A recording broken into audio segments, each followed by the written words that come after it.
Ni moja kati ya sinema bora kabisa tena kuwahi kutokea katika... Bwana, mambo vipi? Mimi naitwa Ezekiel Kazizengwa na hapa bwana, kuna filamu moja ambayo ina trend sana kwenye mitandao ya kijamii bwana. Hii ni filamu kutoka kwa Kipala Brand.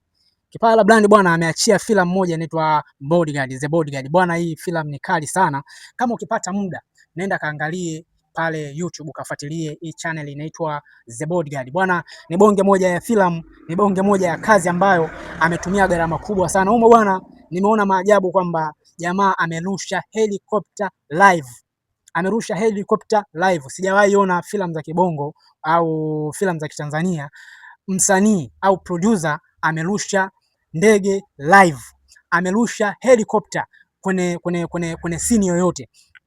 Lakini bwana Kipala Brand amefanya maajabu kwenye hiyo filamu bwana. Ni bonge moja ya filamu ambayo ukienda kuitazama I say ameua sana humo ndani bwana. Wewe make sure unaangalia hii trailer hapa juu, angalia hii trailer.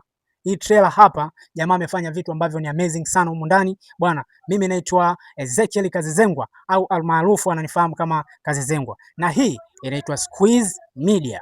Let's do this.